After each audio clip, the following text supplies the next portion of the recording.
నూలులో శతాబ్దాల గౌరవం, పట్టు పరంపరకు ప్రతీక, సంప్రదాయానికి శాశ్వత చిరునామా సఖీ. నమస్కారం, సుమన్ టీవీకి స్వాగతం. అక్షయ తృతీయ మన హిందూ సంప్రదాయంలో ఎంతో విశేషమైనటువంటి రోజు అక్షయ తృతీయ. అక్షయ తృతీయ రోజు చేసినటువంటి దానాలు, పూజలు ఇవన్నీ విశేషమైనటువంటి ఫలితాలను అందిస్తాయనంటారు.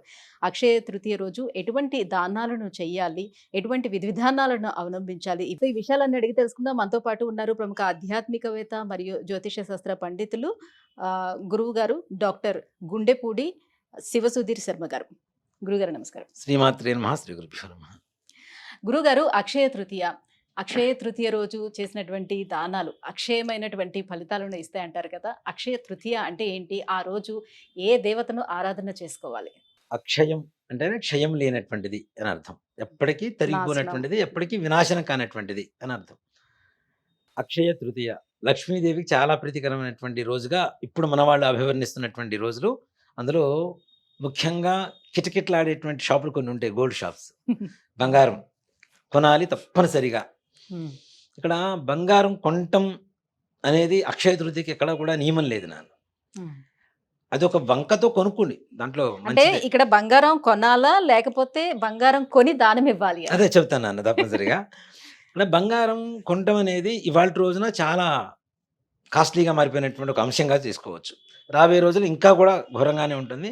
కానీ ఏదేమైనా బంగారానికి ఉండేటువంటి ఆదరణ తగ్గేటువంటి పరిస్థితులు అయితే ఎక్కడ కనపట్టలేదు కూడా.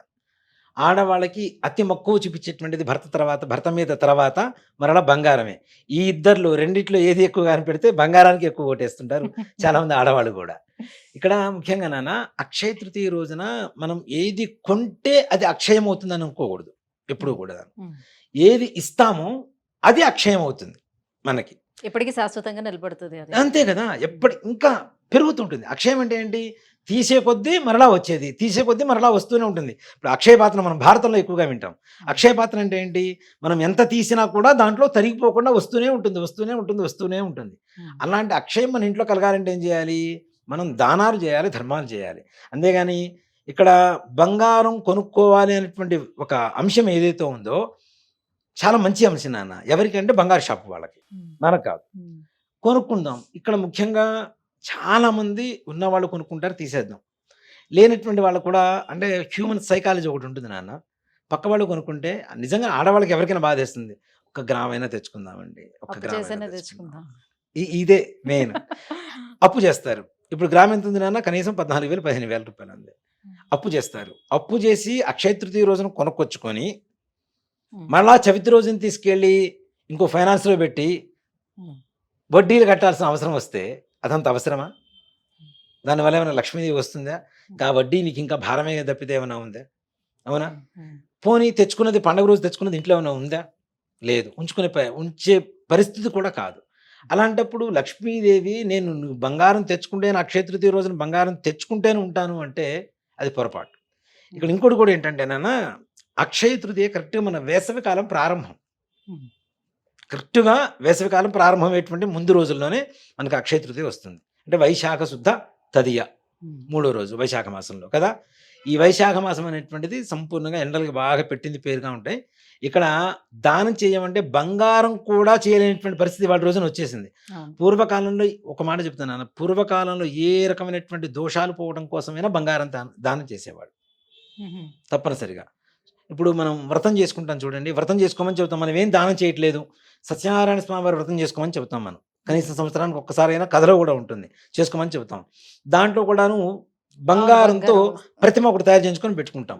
ప్రతిమతో సహా బ్రాహ్మడికి దానం చేయమని చెబుతారు. అది ప్రతిమతో సహా బ్రాహ్మడికి దానం చేయమని చెబుతారు. స్వర్ణ స్వర్చిత ప్రతిమా సహిత మంటపదానం తుభ్యమహం సంప్రదే నమ్మ అని చెప్పి చెబుతాం మనం. అంటే ఏదో ఒక విధంగా బంగారం దానం చేయడం ద్వారా మనకుండేటువంటి దోషాలు పోతాయని చెప్పి శాస్త్రం చెబుతోంది. ఇప్పుడు నిజంగానే బంగారం ఇవ్వలేనటువంటి పరిస్థితి కదా. ఇక్కడ ఇంకేమిస్తే బాగుంటుంది అంటే, నిజంగా ఎండాకాలంలో ఇవ్వదగింది ఏంటంటే, అతి ఎక్కువగా మనకి బయట రోడ్ల మీద చాలా కనపడుతుంటాయి, చలివేంద్రాలు కనపడుతూ ఉంటాయి కదా. చక్కగా ముంత తీసుకోండి. మట్టితో తయారు చేసిన మృన్మయ పాత్ర అంటారు. ఇంతకు మించిన పవిత్రమైనటువంటి శక్తి ఇంకా ఏ పాత్రలో ఉండదు కదా నాన్న. అవునా? ఇంత బంగారమైనా, ఇంత వెండైనా, ఇంత రాగైనా, ఇంత లోహాలతో దేంతో తయారు చేసినా పృథ్వీ పృథ్వీతత్వంతో ఉన్నటువంటి మట్టితో, వినాయకుడు కూడా అందుకని మనం పృథ్వీతత్వం కాబట్టి మట్టితో తయారు చేస్తాం. మట్టితో తయారు చేసినటువంటి మృన్మయ పాత్ర తీసుకోండి, శుభ్రంగా కడగండి. దానికి మంచిగా దారం తీసుకొని చక్కగా మామిడాకు కట్టేసి లేదా పుష్పం కట్టేసి ఒక కంకణంలాగా కట్టేసి దానికి చక్కగా కంకణం కట్టేసేయండి. దానికి కాస్త గంధం పోసి బొట్లు పెట్టేసేయండి 3 చోట్ల. దాన్ని లోపల శుభ్రంగా కడిగిన తర్వాత కడగాలి, ఎందుకంటే కాలుస్తారు కాబట్టి శుభ్రంగా కడిగిన తర్వాత కొద్దిగా బెల్లం, మిరియాలు, యాలుకలు మెత్తగా దంచి దాంట్లో వేసి ఒక నీళ్లు పోసేసి దానికి సరిపడా నీళ్లు పోసేసి ఉంచండి. దాని మీద మరలా మట్టిదే పాత్ర మూత లాంటిది ఒకటి తీసుకోండి. దాంతోపాటు చక్కగా విసన కర్రలు ఉంటాయి. ఇప్పుడు వస్తున్న ఈ ప్లాస్టిక్ కాకుండా మనకి వెదురు కానీ లేదంటే తాంటాకు విసన కర్రలు కానీ అవి తీసుకోండి తప్పనిసరిగా. దాంతోపాటు ఒక విభూది పండు, విభూది మనకు దొరుకుతుంది కదా, లేదా విభూది ప్యాకెట్ అయినా తీసుకోండి. ఇంకా యజ్ఞోపవీతం ఒకటి తీసుకోండి. యజ్ఞోపవీతం దంధ్యం అంటాం కదా, దంధ్యం తీసుకోండి, యజ్ఞోపవీతం తీసుకోండి. దీంతోపాటు సీజనల్ ఫ్రూట్స్ ఏముంటాయి, మామిడి పండు వచ్చేటువంటి సమయం 2 మామిడి పండ్లు తీసుకోండి. అవకాశం ఉంటే వస్త్రం తీసుకోండి, లేదు శక్తి లేకపోతే వదిలేసేయండి.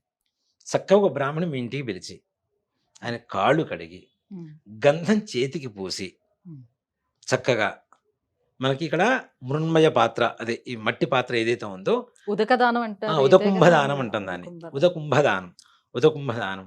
దాంతోపాటు నిజంగా ఈ పండ్లు, విసిన కర్ర, యజ్ఞోపవీతం, అలాగే విభూది, అవకాశం ఉంటే వస్త్రం ఇవ్వండి. ఇవి ఇచ్చి మహావిష్ణు స్వరూపంలో బ్రాహ్మణ్ణి తరుచుకొని చక్కగా గంధం పూసి దానం ఇవ్వండి. మీ ఇంట్లో ప్రతినిత్యం అక్షయ తృతీయ జరుపుకోవచ్చు. ఇవి ఇస్తే దానం చాలు. బంగారం ఇవ్వాలని గ్యారంటీ లేదు, బంగారం కొనాలని అంతకంటే లేదు. బంగారం కొని దానం ఇచ్చేంత సహృదయం ఇప్పుడు చాలా తక్కువ మందికి ఉంటుంది, ఎందుకంటే రేటు మరి ఎక్కువగా ఉంది కాబట్టి.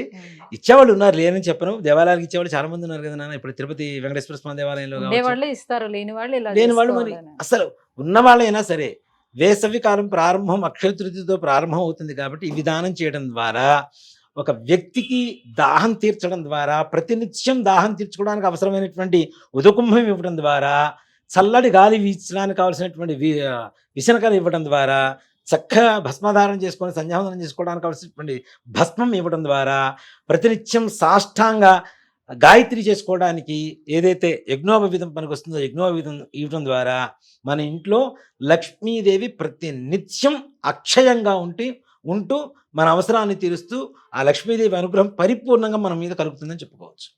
అలాగే గురుగారు, గొడుగు చెప్పులు కూడా దానం ఇవ్వమంటారు, ఎలాంటి వారికి ఇవ్వాలి? ఇక్కడ ఒకటి చెప్తాను, గొడుగు చెప్పులు ఇవ్వచ్చు, ఇవ్వాలి కూడా. ఓ మాట చెప్పాలంటే కప్పుకోవడానికి దుప్పటి ఇవి కూడా ఎవరికి అంటే నిజంగా అవసరమైన వాళ్ళకి ఇవ్వండి. ఇక్కడ అంటే మా వాళ్ళు తిట్టుకోవచ్చేమో కానీ బ్రాహ్మణులకి ఇవ్వాలి కాదని చెప్పను, కానీ ఇచ్చినవి ఎంతవరకు వాడుతున్నారు అనేటువంటిది వాడితేనే దాని ఫలితం మనకు అంతే కదా నాన్న. ఇప్పుడు మనం తీసుకెళ్ళి ఏదో మినుములో ఏదో దానం ఇస్తాం, అవి తినాలి. తింటే పూర్వకాలంలో చక్కగా తిరగలు పట్టేసి తినేసేవాళ్ళు. మొన్న మధ్య ఒక పురోహితుడి ఇంటికి వెళ్ళా, ఒక అటక మొత్తం షెల్ఫ్ మొత్తం నిండేసింది, మొత్తం అట్టపెట్లు ఉన్నాయి. ఏంటి ఇవన్నీ అన్న, చెప్పులు అన్నాడు. ఎన్ని ఉంటాయి అన్న, ఉంటాయి ఒక 400-500 జతలు అని చెప్పాడు. ఏం చేసుకుంటావరా నాయన అని ఎవరికన్నా ఇవ్వరా అంటే అందరికి ఇవ్వగానే ఉన్నాయని చెప్పాడు. ఏం చేయాలి చెప్పండి. ఇంకా అంటే అవి వాడితేనే కదా వాటి పుణ్యం వచ్చేది. నిజంగా అవసరమైన వ్యక్తికి ఇవ్వండి, ఆకలి కొన్న వ్యక్తికి, అవసరమైనటువంటి వ్యక్తికి ఇవ్వండి. దాంతోపాటు చక్కగా కప్పుకోవడానికి ఈ కంబలి అంటే ఇప్పుడు వద్దు, కానీ ఇప్పుడు మనకి ఈ కంబలు కప్పుకొని పడుకునే పరిస్థితి కాదు ఎండాకాలం కాబట్టి, చక్కగా కప్పుకోవడానికి దుప్పటి ఇవ్వండి, చక్కగా కాటన్తో ఏదో ఒకటి దుప్పటి ఇవ్వండి, కాళ్ళకి చెప్పులు ఇవ్వండి, చక్కగా గొడుగు ఇవ్వండి. నిజంగా బీదనారాయణ చాలా మంది అవసరమైనటువంటి పరిస్థితుల్లో చాలా మంది ఉంటారు నాన్న, వాళ్ళకి ఇస్తే మాత్రం చాలా మంచి ఫలితం కలుగుతుంది. అలాంటి వాళ్ళకి ఇవ్వండి. అప్పుడు లక్ష్మీదేవి సంతృప్తి పడి, అంటే లక్ష్మీదేవి ఎక్కడ సంతృప్తి పడుతుంది, వీడి దగ్గరికి వెళ్తే వీడు సద్వినియోగపరుస్తాడు అనేటువంటి భావన మనం కలిగజేస్తేనేగా. సద్వినియోగం చేసుకోకుండా అలా దాచిపెట్టి ఉంచుకున్నా కూడా, బంధించి ఉంచిన లక్ష్మీదేవి మళ్ళీ తిరిగి కష్టమే కదా. ఆవిడ బంధించి చేస్తే ఎట్లాగా, ఆవిడకి ఫ్రీడమ్ ఇవ్వాలి కదా. ఇప్పుడు మన జేబులోంచి ఇంకో జేబులోకి వెళ్ళాలి. ఆవిడకి జర్నీ అంటే ఇష్టం, అచంచల కదా. లక్ష్మీదేవి అచంచలం, ఎక్కడ పడితే అక్కడ కట్టు. లక్ష్మీదేవి చంచలం, ఎక్కడ పడితే అక్కడ తిరుగుతూనే ఉంటుంది. కాబట్టి ఆ ఫ్రీడమ్ ఇవ్వకుండా మనమే బంధించి ఇంట్లో పెట్టుకుంటాను అంటే ఒక్కసారి వదిలి చూడండి, రాదు జీవితంలో. అదే వదులుతూ తెచ్చుకుంటూ ఉండండి, తప్పనిసరిగా మన పిల్లలు స్కూల్కి వెళ్ళి వచ్చినట్టే ఆటోమేటిక్గా సాయంత్రం టైం మన ఇంటికి వస్తారు.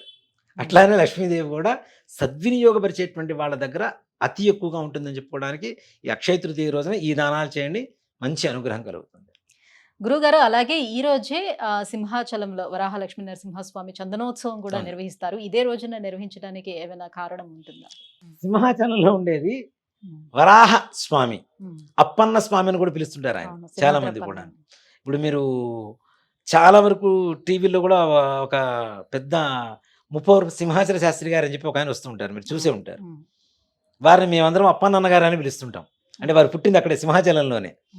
అందుకని అక్కడ ఆయన పేరు మాకు ఎట్లా తెలిసింది అంటే ఈయన పేరు బట్టి ఆయన పేరు తెలిసింది మాకు కూడా. అప్పన్న స్వామిని కూడా పిలుస్తుంటారు. అక్కడ అగ్నితత్వం ఎక్కువగా ఉంటుంది నాన్న, విపరీతమైనటువంటి వేడి.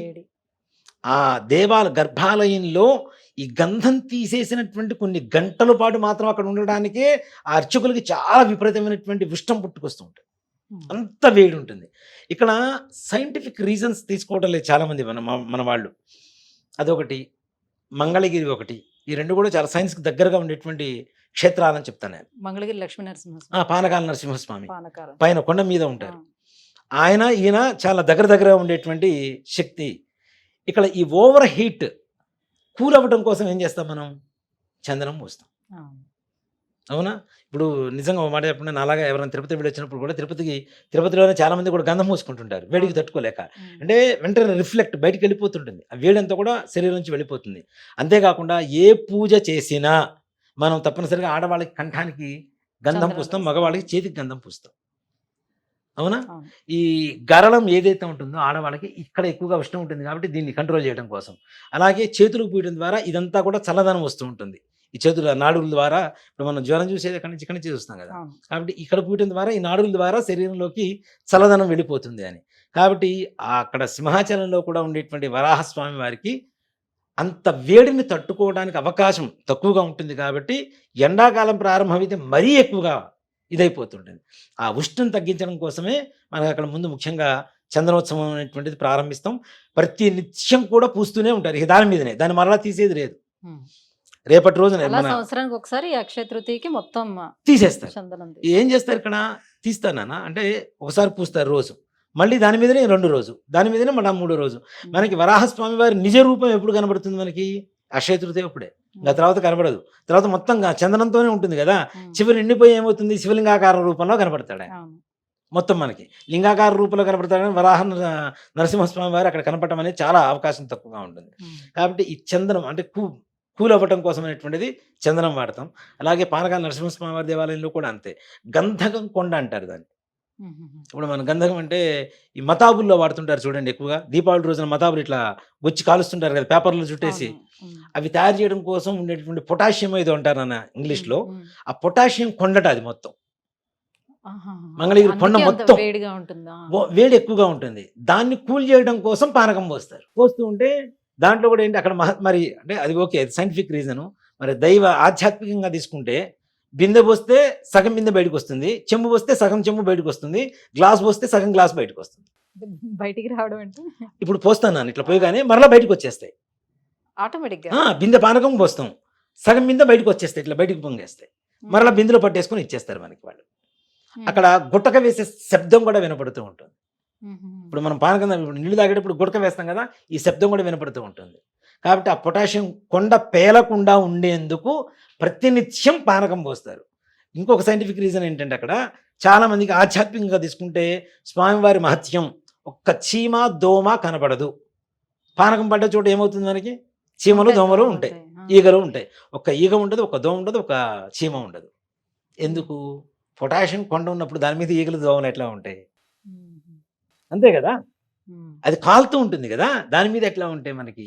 సో కాబట్టి అంటే సైంటిఫిక్గా తీసుకున్నా ఆన్సర్ దొరుకుతుంది. ఆధ్యాత్మికమైనటువంటి స్థితిలో తీసుకున్నా కూడాను కొన్ని వేల సంవత్సరాల నుంచి పానకాల స్వామి వారికి పానకం పోస్తూనే ఉంటారు. మాకు చాలా దగ్గరగా ఉండేది గుంటూరుకి, మేము చాలాసార్లు వెళ్ళొస్తుండేవాళ్ళం. కొండ మీదకి ఎక్కాలి, ఎక్కినప్పుడల్లా మేము కావాలని చెప్పి ఒక 4 ఈగలను కూడా తీసుకెళ్ళేవాళ్ళం. ఆ కొండ ఎక్కేసరికి అవి ఎటు వెళ్ళిపోయాయి. అంత మహత్యం గల క్షేత్రం అది కూడా. ఇక్కడ నరసింహస్వామి వారి మాత్రమే అతి ఎక్కువగా అగ్నితత్వంతో ఉండేటువంటి నవనారసింహ క్షేత్రాలని చెప్పి 9 క్షేత్రాలు ఉంటాయి. అహోబిళం కొండ మీద నరసింహస్వామి వారు భక్త ప్రహ్లాదుని కాపాడి హిరణ్యకశిపుడిని సంహరించినటువంటి స్తంభం ఉంటుంది, దాన్ని ఉగ్రస్తంభం అంటారు. ఆ ఉగ్రస్తంభాన్ని మనం పైకి వెళ్ళి చూసి రావాలన్నమాట, కొండ మీదకి ఎక్కి చూసి రావాల్సి ఉంటుంది. అంటే ఇక్కడ నరసింహస్వామి వారి ఉగ్ర రూపం, ఉమ్, అందులో ఇలాంటి కొన్ని కొన్ని క్షేత్రాల్లో ఉండేటువంటి ఆ క్షేత్ర ప్రాధాన్యత వల్ల కావచ్చు, అక్కడ ఉండేటువంటి వాతావరణ ప్రభావం కావచ్చు, భూమి శక్తి కావచ్చు, వాటి వల్ల అతి ఉష్ణోగ్రత లోపల నుంచి మనకి ప్రసరణ అయ్యేటువంటి అవకాశం ఉన్నది. కాబట్టి ఆ శక్తిని చల్లబరచడం కోసమే చందనోత్సవం అనేటువంటిది చేస్తూ ఉంటాం మనం తప్పనిసరిగా. గురుగారు, అక్షయ తృతీయ యొక్క విశిష్టత అలాగే చందనోత్సవం యొక్క విశిష్టతను కూడా తెలియజేసినందుకు ధన్యవాదాలండి. శ్రీమాత్రే నమః, శ్రీ గురుభ్యో నమః.